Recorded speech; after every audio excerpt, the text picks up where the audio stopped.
Hello everyone, this is Cherie, and this is the 31-day horror movie challenge.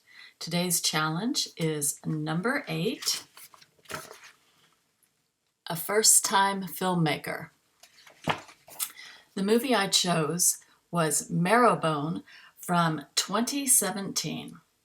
A young man and his younger siblings who have concealed the death of their mother in order to remain together are plagued by a sinister presence in their home.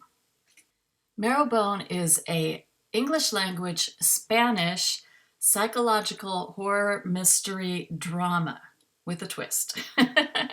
It was written and directed by Sergio G. Sanchez, and it stars Adam McKay, the lead of 1917, Anya Taylor-Joy, who is by now a well-known horror queen. She's been in The Witch, Split, Last Night in Soho, and The Menu.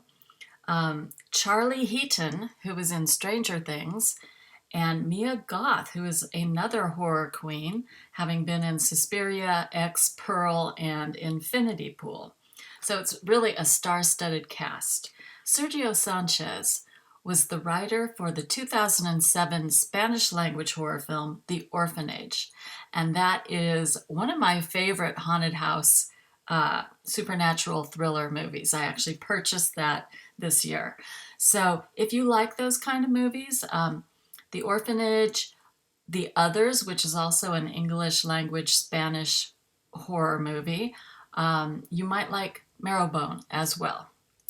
All right, so questions from the book. What works in the movie? This is a great story.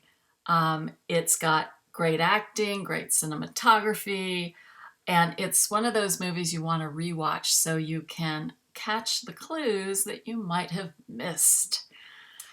What doesn't work in the movie? The second act lags a little. It becomes more of a family drama. And yes, they do have, like, the youngest son says he saw a ghost in a mirror. And so, they cover the mirrors up. But that's really the only time that you sense anything supernatural for the first half. So I would say, you gotta, it's a slow burn. You gotta chug through the first hour. If you reach the hour mark, the rest is just smooth sailing. It's amazing. Also, as far as what doesn't work, I was a little confused about like where they were. They came from England over to America, and their house is actually in Maine, but I had to look that up. And I also didn't realize the year that they came over was 1968, because there's a scene later on when the young man goes into a store. They are showing the moon landing on the TV. And the other thing was that the young son had to wait until he turned 21 to reveal the mother's death, because at that point he could become the legal guardian for his siblings. And I didn't know how much time that was, like from the mother's death until he turned 21. So like, how long did they have to put up this ruse? There's one point where he's checking off things on a calendar and looking, and his birthday's coming up in a few months, but that's later on. And, it just would have been nice to know, how much time they had, kind of like a ticking clock kind of thing. Can you see the new talent of this filmmaker? Oh yes, very apparent. It did help that he had 4 produced scripts before he did his first directing of a film.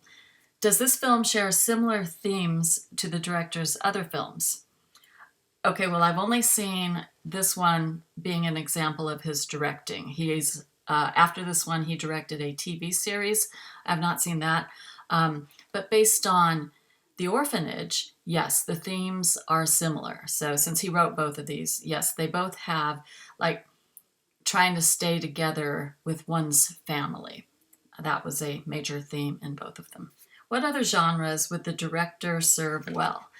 I think that, he could do just a straight up Oscar bait drama, and as well as like a detective murder mystery, whodunit kind of film.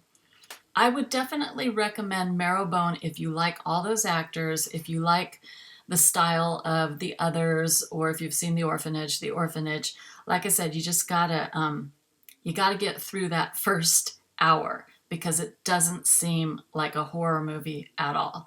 Okay, so I will recommend Marrowbone. Thank you for watching. I'll see you in the next one. Bye!